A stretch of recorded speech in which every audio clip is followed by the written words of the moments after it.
Hey guys and girls, welcome back to PDX AutoWorks YouTube channel. Today we have a 2009 BMW 328i. I'm sorry, 328xi with the N51 engine. That's the information on the vehicle. 125,000 miles. The customer complaint is that when it's warm outside, after driving the vehicle for a short period of time, it stalls out. And they have to wait 10-20 minutes, and then the vehicle will restart and continue driving until it does it again. This does not happen when it's cold outside. So we got the Autel hooked up here.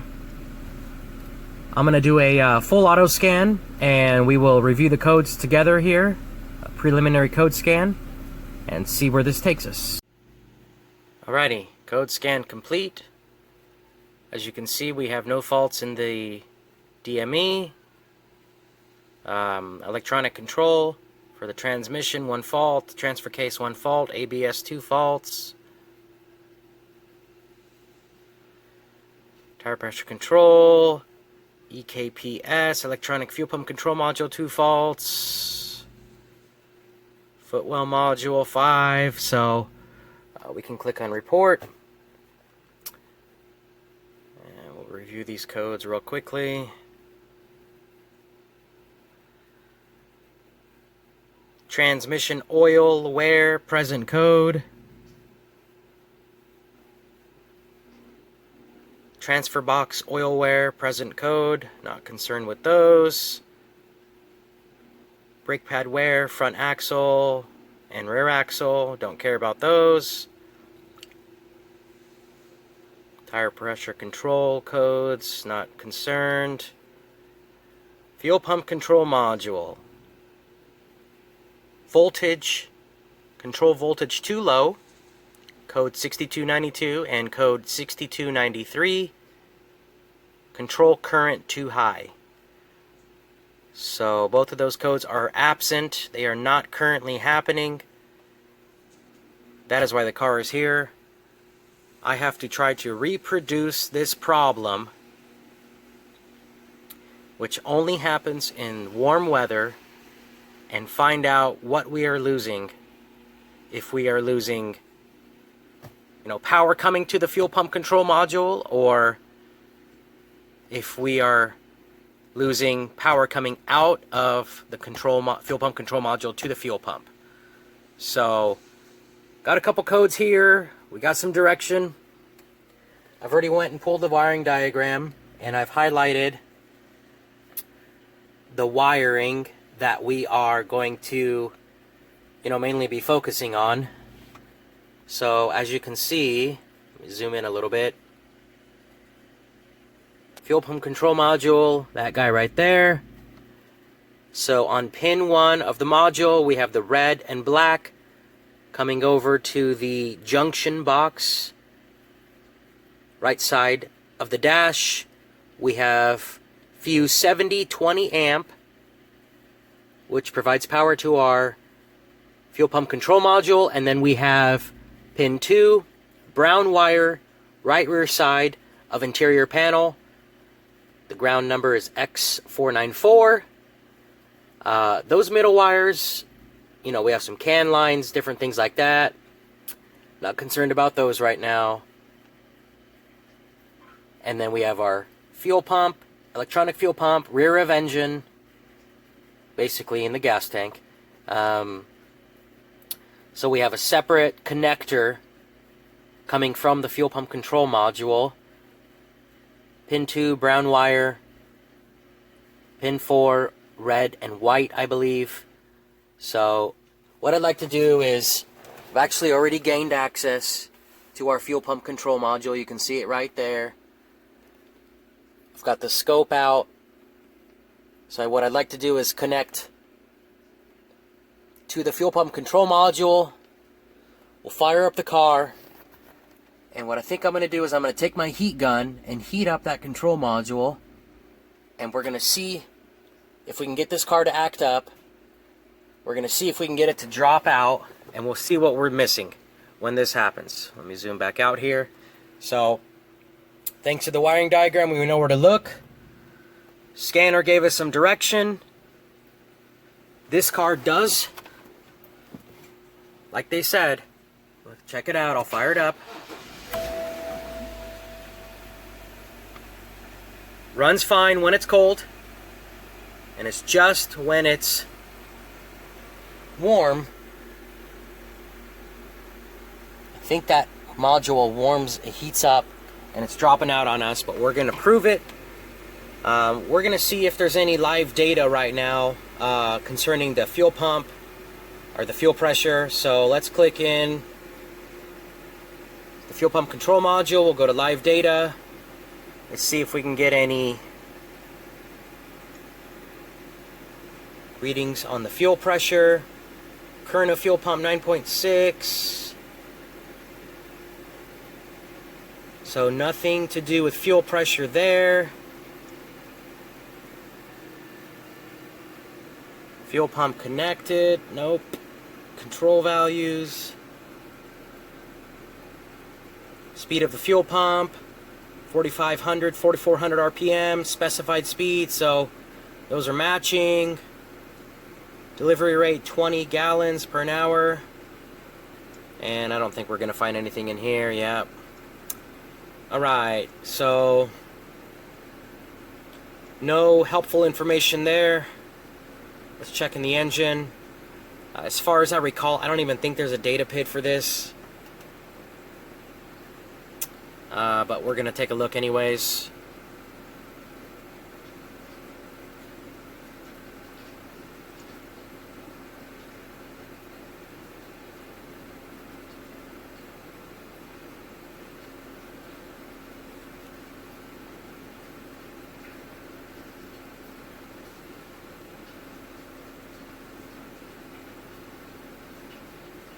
Nothing there.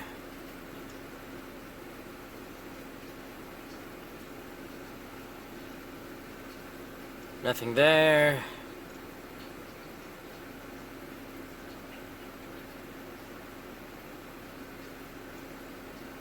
Negative. Nothing there. Statuses. Yeah, like I thought.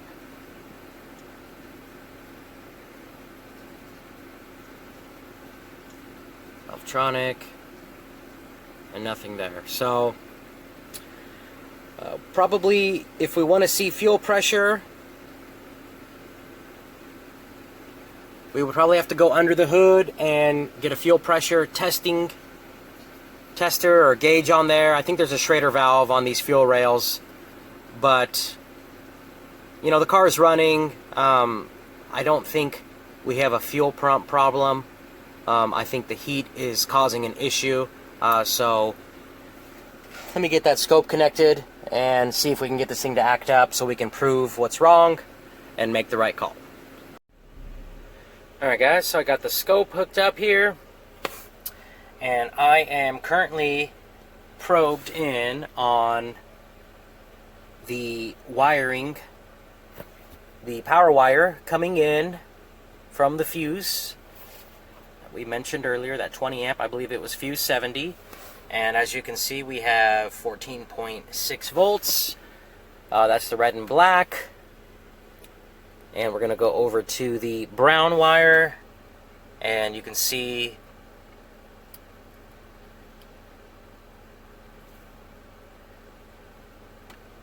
when I touch this guy, we are also getting a good ground. And this is the red and white, I believe, and that goes to the fuel pump. So we'll back probe that, get connected. Sorry for the glare, it's terrible.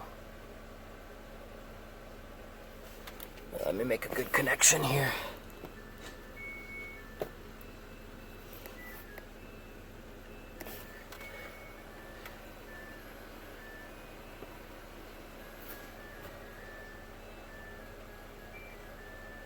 So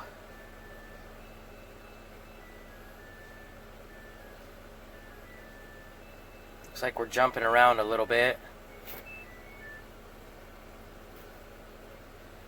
And I'm not sure if that's I think it's actually a duty cycle. Yeah,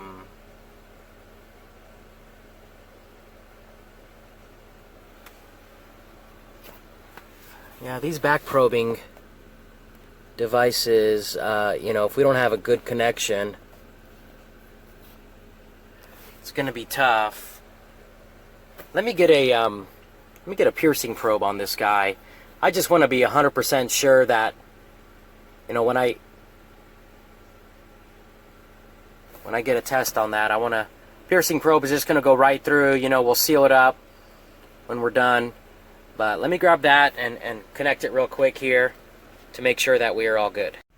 Alright, so we got the piercing probe on that red and white, and it's still giving us the same reading. And I'm just on a, you know, 4-channel scope on voltage. Oh, car's dying. Car's dying. And we just caught it in the act, guys. We just lost our voltage. So let me switch over. Let me switch over to the power wire to make sure we didn't lose that. All right. 12.18 on our, I believe it's red and what? Red and white? Or red and black. That is coming from the fuse box. So we have power coming. Let me check the ground side here real quick. Boy, it's not easy to do. Let me see if I can twist it. Pull it off. Go on the ground.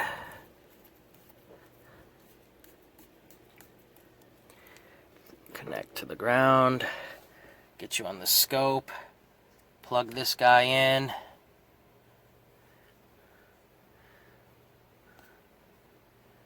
So we are connected to the ground side. I didn't see any sort of a switch. But the fact that we have power and it looks like our ground is okay, leads me to believe that, oh yeah, this thing is super hot. Super, super hot. So we're not losing our power coming to the fuel pump control module. Looks like our ground is okay. So that is a confirmed faulty fuel pump control module. BMW calls it the EKP M3. So we're going to get one of those ordered. It does have to be programmed on this vehicle. And get it installed and, you know, redo our tests, make sure we don't get any dropouts, and we'll call it a fix. Alright, so last check I wanted to do before I condemn this fuel pump control module is basically got my test light with the T-pin back probed in the ground wire, and where I pierced the red and black wire, I've got it probed right there, which I will fix that hole. But as you can see, it lights up a test light. I wasn't trusting what the scope was showing, because as you can see with the scope disconnected, sorry for the glare, but with the scope disconnected, I still have 0.02 volts. So I just wanted to unplug it, make sure that we have, you know, sufficient power and ground to light up a test light, and we do. So we'll give the dealership a call. We'll check out WorldPack and look online to see where we can get the best price on this control module, and we'll get it replaced, programmed in. I'll get that on film as well and verify our repair when we're done. Control module just showed up. You can see it there. I don't even think they sell this part aftermarket, but factory BMW piece. So get the old one unbolted. I believe it's just two 10mm plastic nuts.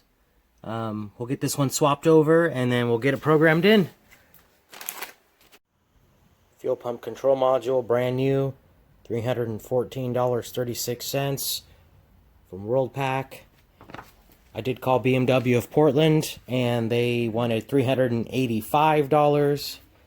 So, thank you, Worldpac. As far as programming goes, this is a programming power supply, or this is just like an RV power supply, but 14.7 on the voltage at 100 amps. Make sure you've got a programming power supply hooked up before you try to program, or you will damage the vehicle. MaxiSys 908 hooked up. Already ID'd the VIN here. It's going to take a while to load up, so I'll turn off the camera and get over to the programming screen. We'll get it programmed in. New one is installed. Took all of about 3 minutes. Right now the car will not start. I'll try. Foot on the brake pedal, start stop button. You can try all day to start it, it will not start. This fuel pump control module needs to be programmed. Okay, so let me get to that screen. Be right back. Alright, one of the first questions it asks you, were any control units replaced? Yes. Scroll down through the list, looks like, what do we got? Fourth one down.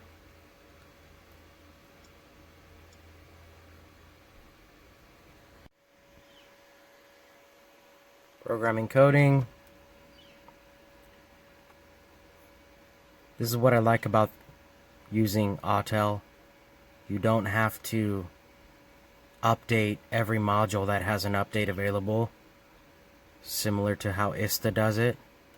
So if I just click on selective update, you will see here all the available updates that are suggested to be done. We have one in the DME, transmission, transfer box, so pretty crazy. A lot of times I see a bunch of modules needing update. Whoops, what did I click on? So I'm just going to go through. I don't have time to do all these. I'm just going to not replace the CAS. Scroll down to the EKP. So I'm going to deselect all the ones that I don't want.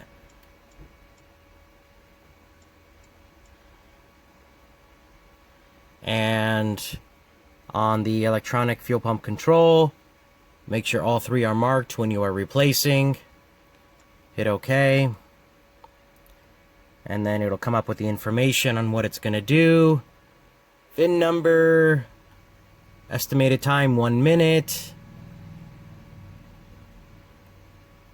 And here we go. I am connected to the internet.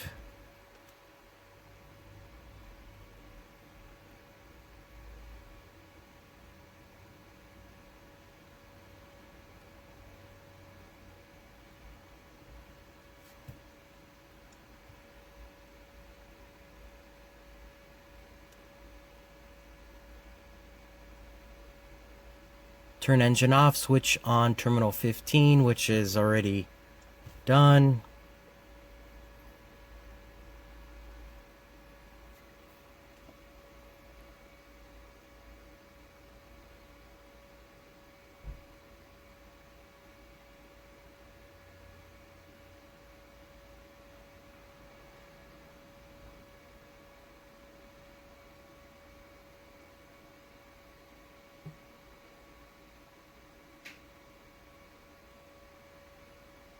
Keep in mind you must have a current subscription to be able to do this, or an active subscription.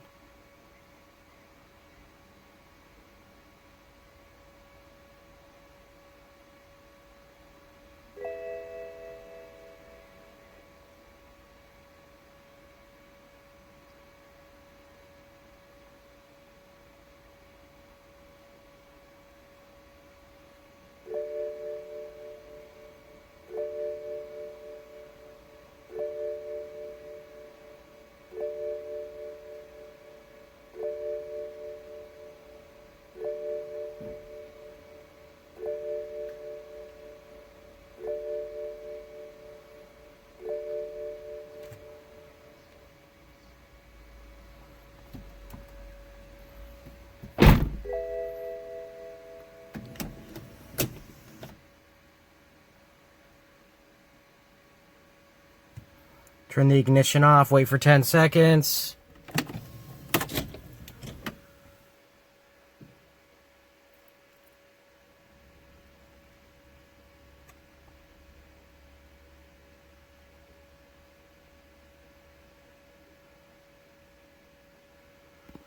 Insert remote. Turn ignition on.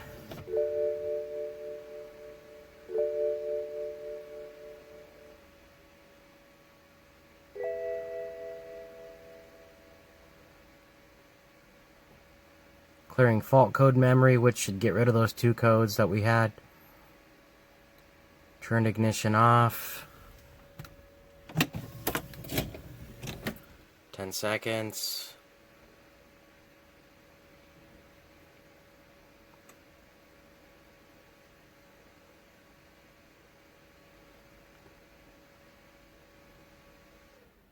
Insert key. Ignition on.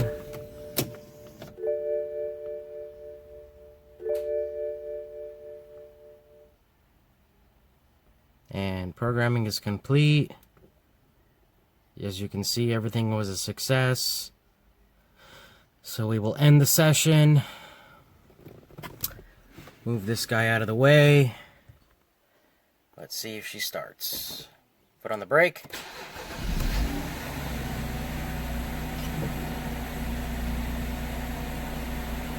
Vehicle starts. Just going to double check the EKPS module for trouble codes. Gosh, where is it? Here. Read codes. No faults detected. So we are good to go, it looks like. I'll get that part of the seat put back on. Obviously, I'm going to take it for a test drive and make sure that nothing unusual happens. Pretty warm out today. It's showing 78 in my shop here, but it's, you know, 80 in the sun at least. So that's it, guys. Faulty electronic fuel pump control module. When it warms up and overheats, Autel came through, did the programming for us. Thank you, Autel. I also have ISTA, I have AutoHex. I've got, what else? The Launch that I think can do it. So we have options, but I just wanted to show you guys. Autel, it has its downfalls, but for most cars, and especially for BMWs, it does excellent work. Thanks for watching, guys. Please like and subscribe if you like this video. If you have any comments that you want to leave down below, any questions, you can also email me, appointments@pdxautoworks.com. I do a whole bunch of different BMW stuff, including MSD 81 upgrades, cast replacements. AutoHex is great for that tool, which I own the full version of AutoHex, so I can also make keys. But I like doing diagnostics, I like doing computer programming, I like making keys. I've got a key cutting machine over there on my toolbox, so I can cut keys as well. It's just fun for me to do all sorts of different things. You know, sometimes you get bored with, you know, getting dirty and oily, so you jump into diagnostics, jump into key programming, and all sorts of different things automotive related. I just don't do anything with the body. I hate body work. So anyways, thanks for watching. I hope this was helpful to someone. If your BMW is stalling, especially in the warm weather or after a, you know, medium 15 to 30 minute drive, and you don't have a scanner, you know, pull that little side seat off, touch the module with your hand. If it's super hot, most likely it's bad. I'm sure there's a bypass test where you can apply power directly to the fuel pump and see if it fires up, but I've done so many of these, I already know it's the module. So anyways, thanks for watching. Have a nice day.